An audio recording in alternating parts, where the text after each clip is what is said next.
আসসালামু আলাইকুম। BBA fourth year advanced accounting 2 এবং অ্যাকাউন্টিং থিওরি বইয়ের চ্যাপ্টার ভ্যালুয়েশন অফ গুডউইল থেকে 1 নম্বর ক্লাসে সকল শিক্ষার্থীদের স্বাগতম। ক্লাসের শুরুতে সম্পূর্ণ অধ্যায়ের বেসিক বিষয়ে নিয়মকানুন একেবারে সহজে আলোচনা করে বোঝানো হবে। সময় যাতে কম লাগে এই জন্য বেসিকটা আমি আগেই লিখে রেখেছি। এখন এক এক করে ব্যাখ্যা করে বোঝাবো। আর ব্যাখ্যাটা বোঝানো হয়ে গেলে এই ক্লাসের মধ্যেই গুরুত্বপূর্ণ একটা ম্যাথের সমাধান সম্পূর্ণ হাতে কলমে লিখে বোঝাবো। এই অধ্যায় থেকে তোমাদের পরীক্ষায় যত ধরনের ম্যাথ থাকতে পারে ধারাবাহিক ক্লাসের মাধ্যমে সকল নিয়মের ম্যাথের সমাধান বোঝানো হবে ইনশাআল্লাহ। তাহলে মূল আলোচনায় যাচ্ছে। অধ্যায়ের নাম হচ্ছে ভ্যালুয়েশন অফ গুডউইল, বাংলা অর্থ সুনামের মূল্যায়ন। তো সুনামের মূল্যায়নটা কি? যে ব্যবসা প্রতিষ্ঠানের সুনাম বেশি এটার বিক্রয় বেশি, আর বিক্রয় যদি বেশি হয় তখন ব্যবসা প্রতিষ্ঠানে নগদ টাকা বেশি বাড়ে, আর নগদ বেশি বাড়ে এর মানে সম্পদ বাড়ে। অতএব সুনামের কারণে বিক্রয় বাড়ে, বিক্রয় বাড়লে নগদ বাড়ে, নগদ বাড়ে মানে সম্পদ বাড়ে, তাহলে সুনামের কারণেই সম্পদ বাড়ে। গুডউইলের বাংলা অর্থ সুনাম। সুনামের কারণেই ব্যবসায়ের যেহেতু সম্পদ বাড়ে এই জন্য সুনামকেও একটা সম্পদ বলা হয়। এই সুনামকে তুমি স্পর্শ করতে পারবে না, এই জন্য এটাকে অস্পর্শনীয় সম্পদ বলা হয়। আবার সুনামটা 1 বছরের চাইতে বেশি সময় পর্যন্ত থাকে, এই জন্য এটাকে স্থায়ী সম্পদও বলা হয়। এখন সুনামের মূল্যায়ন কি? কোনো একটা বাজারে একই ধরনের 3টি ব্যবসা প্রতিষ্ঠান আছে। এখন 3টার মধ্য থেকে যে কোনো একটা ব্যবসা প্রতিষ্ঠান তুমি নিজে ক্রয় করতে চাও, তাহলে কোনটা তুমি ক্রয় করবে? 3টা ব্যবসা প্রতিষ্ঠানের আলাদা আলাদা করে তুমি সুনাম নির্ণয় করবে। হ্যাঁ, অঙ্কের মাধ্যমে যে কোনো ব্যবসা প্রতিষ্ঠানের গুডউইল অথবা সুনাম নির্ণয় করা যায়। ধরে নিলাম আমি একটা ব্যবসা প্রতিষ্ঠানের সুনাম তুমি নির্ণয় করেছো 2 লক্ষ, আরেকটার 3 লক্ষ, আরেকটার 5 লক্ষ। তাহলে কোনটা গ্রহণযোগ্য? যেটার সুনাম বেশি সেটাই গ্রহণযোগ্য। এই যে অঙ্কের মাধ্যমে যে কোনো ব্যবসা প্রতিষ্ঠানের সুনাম তুমি নির্ণয় করতেছো, এটাই হচ্ছে সুনামের মূল্যায়ন কিংবা ভ্যালুয়েশন অফ গুডউইল। আশা করছি ক্লিয়ার। এই সুনামটা নির্ণয় করা যায় 3টি পদ্ধতিতে। এই 3টা পদ্ধতিতেই তোমাদের পরীক্ষায় আসে। 1 নম্বরে সুপার প্রফিট মেথড, 2 নম্বরে ক্যাপিটালাইজেশন মেথড, 3 নম্বরে সুপার প্রফিট ক্যাপিটালাইজেশন মেথড। ধারাবাহিক ক্লাসে আমরা প্রত্যেকটা নিয়মের ম্যাথের সমাধান শিখব ইনশাআল্লাহ। ধারাবাহিকতা অনুযায়ী আজকে আমরা আলোচনা করব সুপার প্রফিট মেথডে যে কোনো ব্যবসা প্রতিষ্ঠানের গুডউইল অথবা সুনাম নির্ণয় করার নিয়মটা কি। সুপার প্রফিট মেথডে যে কোনো ব্যবসা প্রতিষ্ঠানের গুডউইল অথবা সুনাম নির্ণয় করার জন্য তোমাকে অবশ্যই 6টা ওয়ার্কিং করতে হবে যে কোনো অঙ্কের মধ্যে। 6টা ওয়ার্কিংয়ের নাম কি কি? 1 নম্বরে ক্যাপিটাল এমপ্লয়েড বাইর করার নিয়ম একটু পরে ব্যাখ্যা করে বোঝাচ্ছি। 2 নম্বরে এভারেজ ক্যাপিটাল এমপ্লয়েডের প্রয়োজন। 3 নম্বরে এভারেজ মেনটেইনেবল প্রফিট নির্ণয় করতে হবে। 4 নম্বরে নর্মাল প্রফিট। 5 নম্বরে সুপার প্রফিট। 6 নম্বরে গুডউইল। এই 6 নম্বরে এসেই তুমি গুডউইল অথবা সুনামটা নির্ণয় করতে পারবে। এটা কোন পদ্ধতি? এটা হচ্ছে সুপার প্রফিট মেথড।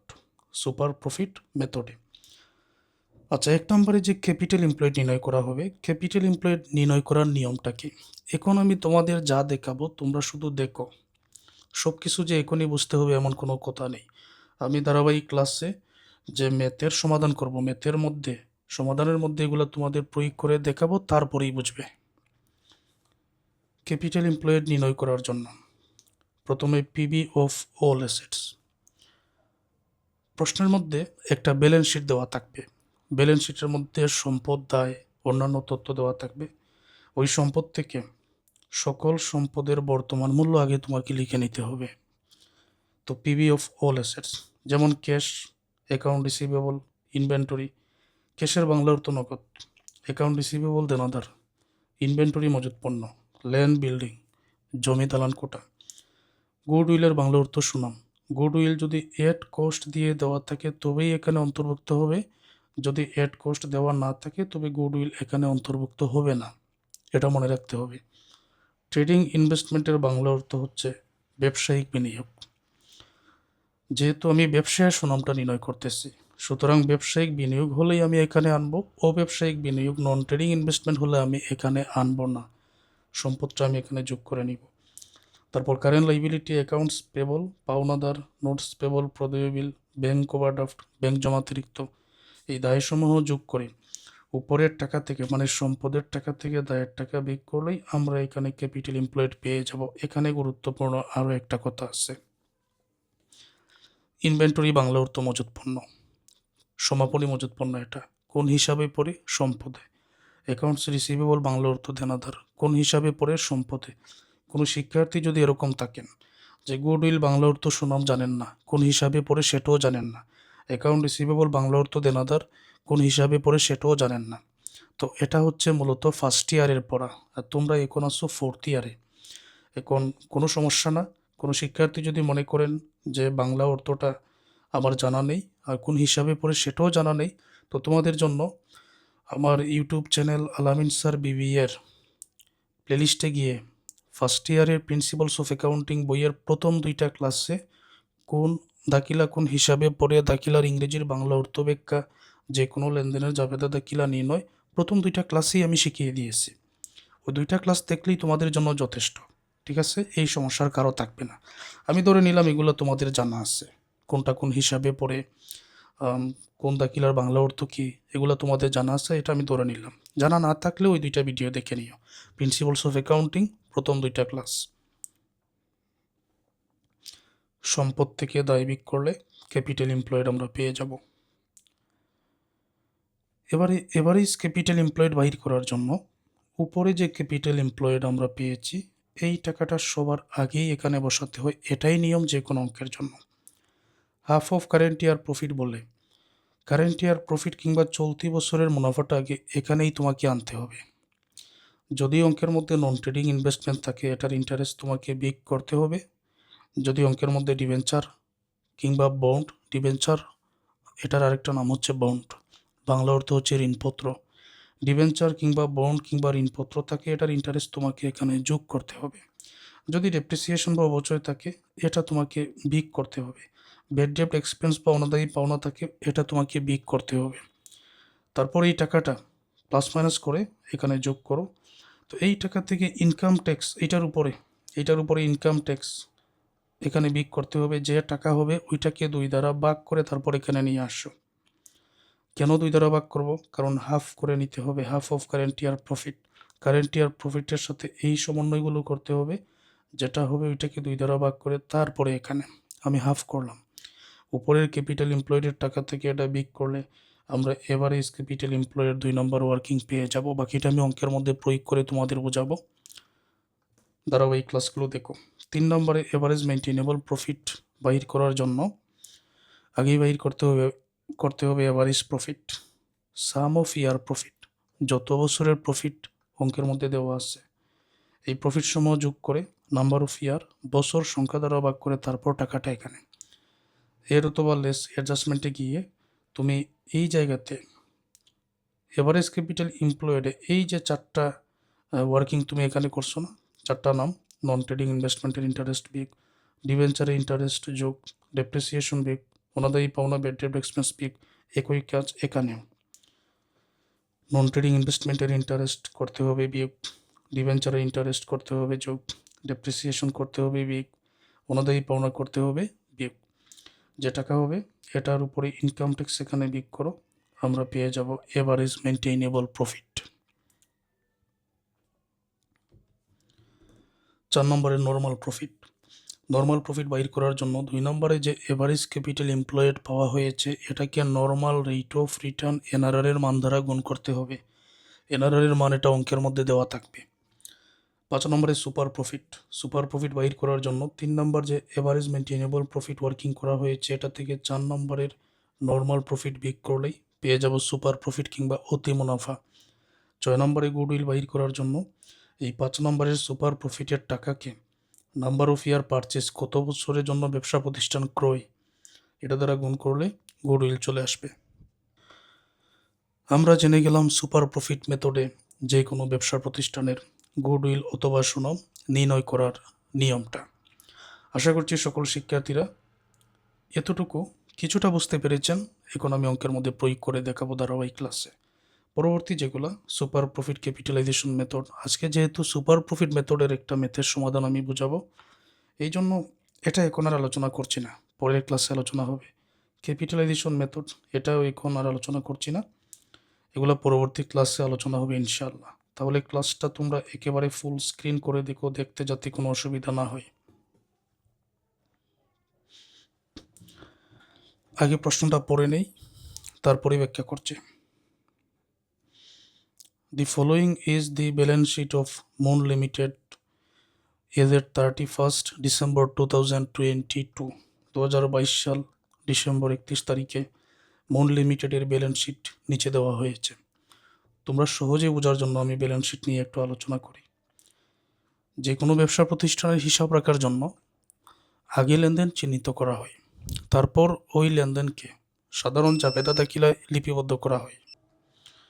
তো জাবেদা দাখিলা থেকে খতিয়ান কিংবা লেরজারে লিপিবদ্ধ করা হয়, লেরজার থেকে ট্রায়াল ব্যালেন্স অথবা রেওয়ামিল, রেওয়ামিল থেকে অ্যাডজাস্টিং এন্ট্রিজ, অ্যাডজাস্টিং এন্ট্রিজ থেকে অ্যাডজাস্টেড ট্রায়াল ব্যালেন্স সমন্বিত রেওয়ামিল তৈরি করা হয়। এক পর্যায়ে ফিনান্সিয়াল স্টেটমেন্ট তৈরি করা হয়, তারপর ক্লোজিং এন্ট্রি তৈরি করা হয়, সমাপনী দাখিলা। ফিনান্সিয়াল স্টেটমেন্টের মধ্যে তৈরি করা হয়, একটা হচ্ছে ইনকাম স্টেটমেন্ট, আরেকটা হচ্ছে ব্যালেন্স শিট। এখন ইনকাম স্টেটমেন্ট থেকে জানতে পারা যায় ব্যবসা প্রতিষ্ঠানের কি কি আয় আছে, কি কি ব্যয় আছে, কি পরিমাণ আয় আছে, কি পরিমাণ ব্যয় আছে। আর ব্যালেন্স শিট থেকে জানতে পারা যায় কি পরিমাণ সম্পদ আছে, কি পরিমাণ দায় মালিকানা সত্ত্ব আছে। যেহেতু এখানে ব্যালেন্স শিট দেওয়া হয়েছে, তাহলে এই দেখো সম্পদ দেওয়া আছে, এই দেখো লাইবিলিটিস এবং দায় দেওয়া হয়েছে। এইদিকে সবগুলা সম্পদ, এখানে দায় ও মালিকানা সত্ত্ব। এখানে ল্যান্ড অ্যান্ড বিল্ডিং টাকা দেখে নিও, মেচিনারি, গুডউইল আছে কিন্তু অ্যাড কস্ট দেওয়া নেই, অ্যাড কস্ট দেওয়া না থাকলে আসে না। স্টক আছে, মজুদ পণ্য, ডেপ্টর দেন আদার ইনভেস্টমেন্ট 60,000 টাকা, ক্যাশের ব্যাংকে জমা। ওকে, শেয়ার ক্যাপিটালের মধ্যে 20,000 শেয়ার আছে, 10 টাকা করে 2 লক্ষ টাকা। জেনারেল রিজার্ভ সাধারণ সঞ্চিতি, বন্ডের আরেকটা নাম ডিবেঞ্চার, বন্ড ডিবেঞ্চার ঋণপত্র দুইটাই একই। তো বন্ড থাকলে বন্ড আছে 1 লক্ষ টাকার, এটার ইন্টারেস্ট যোগ করতে হয়, আমরা নিয়মটা দেখব। ব্যাংক ওভারড্রাফট ব্যাংক জমাতিরিক্ত চলতি দেয়, সানডি ক্রেডিটর্স বিবিধ পাওনাদার চলতি দেয়। প্রফিট অ্যান্ড লস অ্যাকাউন্ট আছে 20,000 টাকা। এডিশনাল ইনফরমেশনে all of investment is non trading and interest earn on it 9%। এখানে যে ইনভেস্টমেন্ট দেওয়া হয়েছে 60,000 টাকা, এটা হচ্ছে নন ট্রেডিং মানে অব্যবসায়িক, এটার উপরে 9% interest. The profit before tax of last 4 years were as follows. বিগত 4 বছরের প্রফিট এখানে দেওয়া হয়েছে, যেখানে 2019 সালে 80,000, 20 সালে 1,20,000, 21 সালে 1,30,000, 22 সালে 1,40,000। Goodwill is to be valued at 3 year purchase. সুনাম মূল্যায়িত হবে 3 বছর ক্রয়ের জন্য। Of average super profit for the last 4 years. বিগত 4 বছরের মুনাফার উপর সুপার প্রফিট বা অতি মুনাফা পদ্ধতিতে গুডউইলটা নির্ণয় করা হবে। Similar company give yield of 12%। তো সমজাতীয় কোম্পানি 12% মুনাফা দিবে। On the market value of their share the tax rate 40%। সমজাতীয় কোম্পানি মুনাফা দিবে 12%, এই মুনাফা বা রেট অফ রিটার্ন বা ইল্ড বলে যেটা থাকবে, এটাকে বলা হয় NRR, normal rate of return. তো তাদের শেয়ারের উপরে 12% মুনাফা দিবে, ট্যাক্স রেট আছে 40%। Determine the goodwill of the company under super profit method. Super profit মেথডে কোম্পানির গুডউইলটা নির্ণয় করো। এখন তোমরা ক্লাসটা একেবারে ফুল স্ক্রিন করে দাও, ব্যাখ্যা করে আমি বুঝিয়ে দিচ্ছি। সুপার প্রফিট মেথডে গুডউইল নির্ণয় করার জন্য 1 নম্বরে এখানে করতে হয় ক্যাপিটাল এমপ্লয়েড।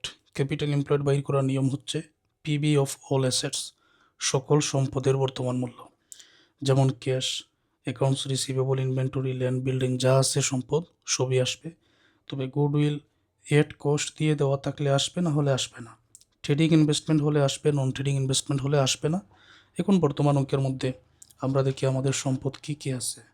আমরা নিশ্চয়ই সম্পদটা এই দিকে পাবো, লাইবিলিটিস এখানে পাবো। ওকে, ল্যান্ড অ্যান্ড বিল্ডিং আছে 1 লক্ষ টাকা, আমি নিয়ে আসবো। মেচিনারি আছে 1,30,000 টাকা, এটাও আসবে। এখানে গুডউইল আছে কিন্তু অ্যাট কস্ট দেওয়া নাই, তাহলে গুডউইল এটা আসবে না। ক্লিয়ার? স্টক আছে 30,000, ডেপ্টর আছে 20,000, ইনভেস্টমেন্ট, হ্যাঁ ইনভেস্টমেন্ট নিয়ে তথ্য আছে, ইনভেস্টমেন্ট নিয়ে এখানে সমন্বয় আছে। সমন্বয়টা কি?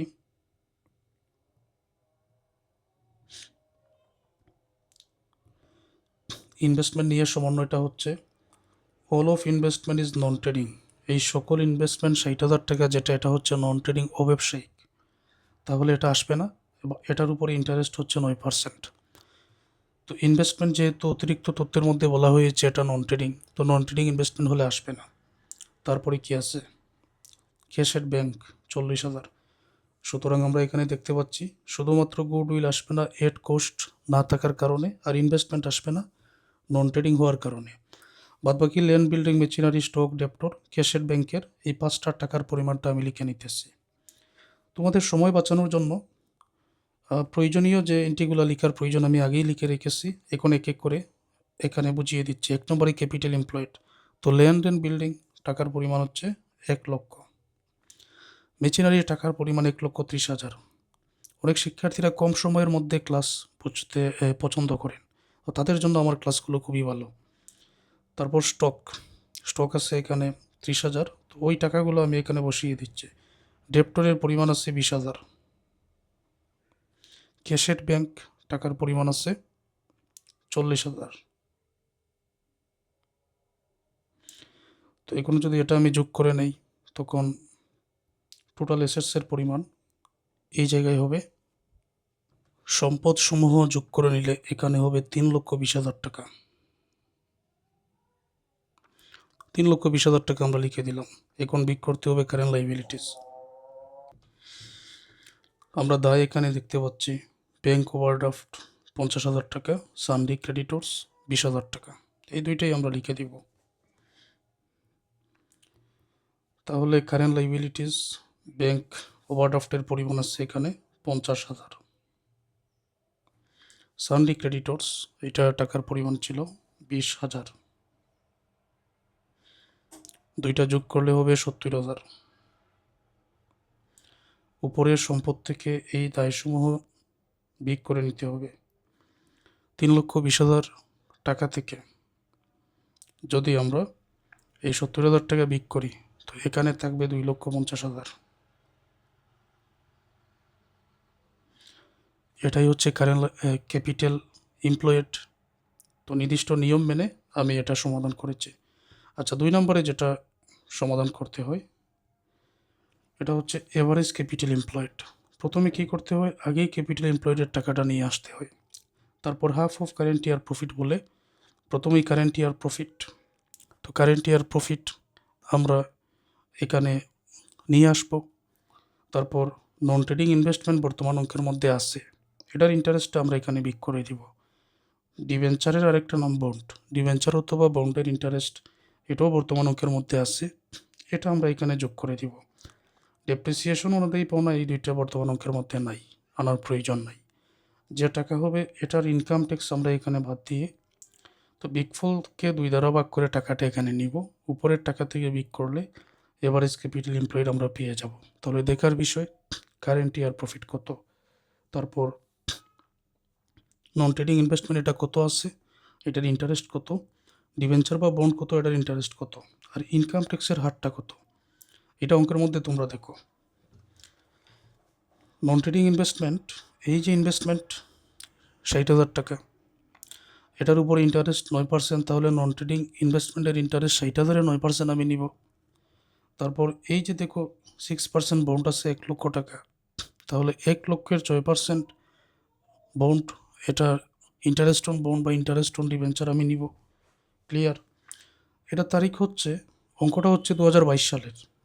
এই যে 2022 সালের আয় আছে প্রফিট বিফোর ট্যাক্স, 2022 সালের আয় 1,40,000, অঙ্কটা তো 2022 সালের, তো এটা হচ্ছে কারেন্ট ইয়ার প্রফিট। এই যে দেখো ট্যাক্স রেট 40%।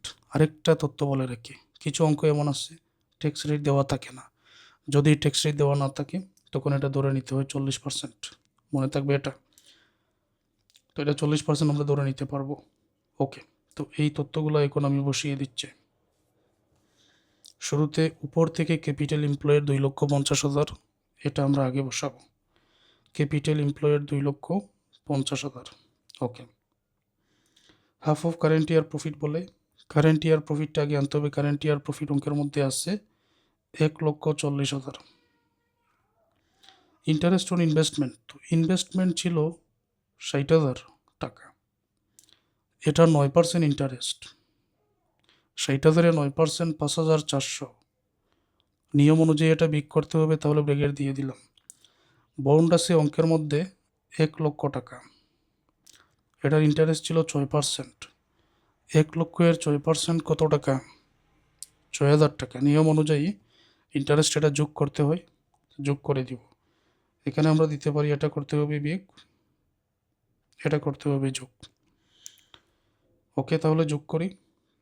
1,40,000 আর 6,000, 1,46,000। 1,46,000 থেকে মাইনাসের 5,400 এটা বিক করলে এখানে হবে 1,40,600। 1,40,600-এর উপরে ট্যাক্স অঙ্কের মধ্যে আছে 40%। আমরা এটা এখানে লিখে নিতে পারি। 1,40,600 গুণ ট্যাক্স হচ্ছে 40%। তো 40% ট্যাক্সে আসবে 56,240। এটা বিক করতে হয়। বিক করে 1,40,600 থেকে 56,240 বিক করলে এখানে হবে 84,360। তারপর নিয়ম হচ্ছে এটাকে 2 দ্বারা ভাগ করে, 84,360-কে 2 দ্বারা ভাগ করলে 42,180 টাকা হবে।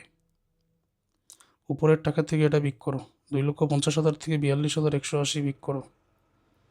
বিক করলে এখানে 2,07,820 হবে। এটাই হচ্ছে এভারেজ ক্যাপিটাল এমপ্লয়েড। আশা করছি নিয়মটা সকল শিক্ষার্থীরা বুঝতে পেরেছ।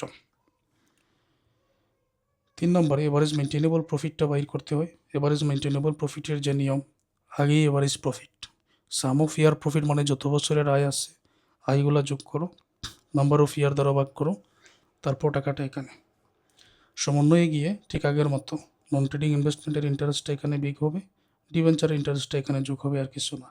এই দুইটা তো নাই। এই টাকা থেকে ইনকাম ট্যাক্স 40% বিক করে যেটা থাকবে সেটাই এভারেজ মেনটেনেবল প্রফিট। এখন লক্ষণীয় বিষয়, অঙ্কের মধ্যে দেখি কত বছরের আয় আছে। তারপর এই দুইটা তো আমাদের জানাই আছে, ট্যাক্স রেটও আমাদের জানা আছে। এখানে আছে the net profit before tax of last 4 years were as follows. বিগত 4 বছরের 80,000, 1,20,000, 1,30,000, 1,40,000 4 বছরের প্রফিট এখানে দেওয়া হয়েছে। এই 4 বছরের প্রফিট যোগ করে বছর সংখ্যা দ্বারা আমরা ভাগ করব। ইনভেস্টমেন্ট আর বন্ড এটা তো আর তথ্য জানা আছে, তো এখানে আর তেমন কিছু লাগতেছে না। এই জন্য বর্তমানে আমি এখানে 4 বছরের আয় সময় যোগ করে নেই। তো প্রথমে ছিল 80,000 যোগ, তারপর ছিল 1,20,000 যোগ, তারপরে 1,30,000 যোগ 1,40,000। বছর হচ্ছে 4টা, 4 দ্বারা ভাগ করো, উপরের সংখ্যাগুলো যোগ করে 4 দ্বারা ভাগ করো, এখানে পাবে তুমি 1,17,500। এইভাবে সকল অঙ্কের সমাধান করতে হবে। সুপার প্রফিট মেথড বললেই এরকম। তারপর ভেরিয়েন্স অ্যাডজাস্টমেন্টে ইন্টারেস্ট অন ডিবেঞ্চার এই 60,000-এ 9% 5,400 এটা করতে হবে বিয়োগ। ইন্টারেস্ট অন বন্ড 1,00,000-এর 6% 6,000 এটা করতে হবে যোগ, এটা বিয়োগ হবে, এটা যোগ হবে। ওকে, তারপর 1,17,500 আর 6,000 এটা যোগ করো, যোগ করে যোগফল থেকে 5,400 বিয়োগ করলে এখানে থাকবে 1,18,100। 1,18,100-এর 40% ট্যাক্স রেট হবে 47,240। যেটা থাকবে সেটাই উত্তর। এটা বিয়োগ করো, এভারেজ মেনটেনেবল প্রফিট হবে 70,860। এই নিয়মে তোমাদের সকল অঙ্কের সমাধান করতে হবে সুপার প্রফিট মেথডের। 3 নম্বর ওয়ার্কিং আমাদের হয়ে গেল। এবার 4 নম্বরে বাইর করতে হবে নর্মাল প্রফিট। বাইর করার নিয়ম কি? এভারেজ ক্যাপিটাল এমপ্লয়েডকে নর্মাল রেট অফ রিটার্ন দ্বারা গুণ করতে হবে। ওকে, তো এভারেজ ক্যাপিটাল এমপ্লয়েড এটা 2 নম্বর ওয়ার্কিং।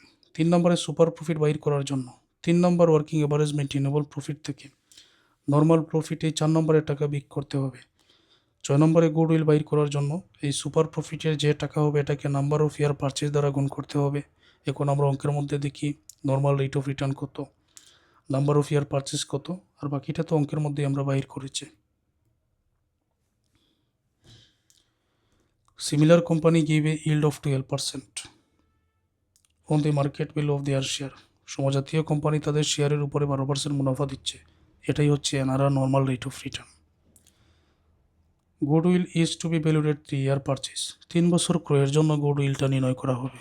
যদি কোনো অঙ্কের মধ্যে কত বছরের জন্য ক্রয় উল্লেখ না থাকে তখন তুমি 2 বছর বা 3 বছর ধরে নিতে পারো, এটাই নিয়ম। ঠিক আছে এটা। এখন ওই যে সূত্রগুলো আমরা দেখলাম, আমরা আরও একবার দেখে নিই কী কী মান আমরা বাইর করলাম। ক্যাপিটাল এমপ্লয়েড 1 নম্বরে উত্তর আমরা পেয়েছি 2,50,000। এভারেজ ক্যাপিটাল এমপ্লয়েড 2 নম্বরে আমরা পেয়েছি এখানে 2,07,820। এভারেজ মেনটেনেবল প্রফিট আমরা এখানে পেয়েছি 70,860। এখন এই যে সূত্র 4 নম্বরে নর্মাল প্রফিট বাইর করার জন্য এভারেজ ক্যাপিটাল এমপ্লয়েড 2 নম্বরে আমরা বাইর করেছি 2,07,820। নর্মাল রেট অফ রিটার্ন অঙ্কের মধ্যে দেওয়া আছে 12%। উত্তরে হচ্ছে 24,938 টাকা।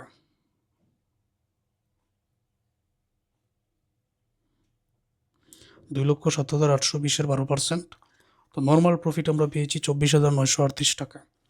সুপার প্রফিট বাইর করার জন্য সূত্র 3 নম্বরে এভারেজ মেনটেনেবল প্রফিট আমরা পেয়েছি 70,860 বিয়োগ নর্মাল প্রফিট 4 নম্বরে আমরা এখানে পেয়েছি 24,938।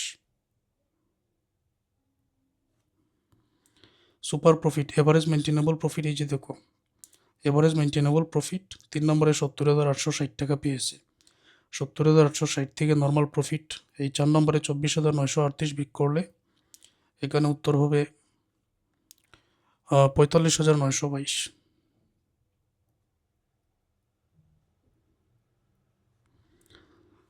এখন গুডউইল বাইর করার জন্য এখানে সুপার প্রফিট আছে টাকা 45,922।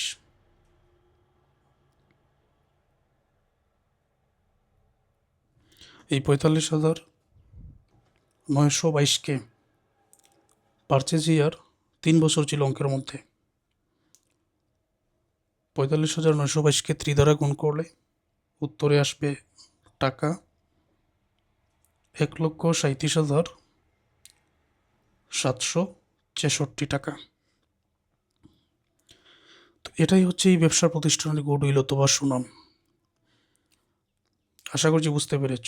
তো একই নিয়মে সুপার প্রফিটের সকল অঙ্কের সমাধান করতে হবে। প্রয়োজনে এই ক্লাসটা আবার দেখে নাও, তারপর পরবর্তী ক্লাসগুলো দেখো। যারা পেইড কোর্সে আসো, যারা পেইড কোর্সে ভর্তি হবেন তারা এরকম সকল অধ্যায়ের ক্লাস করতে পারবেন, সব গাণিতিক সাবজেক্টের। তো ধন্যবাদ সবাইকে।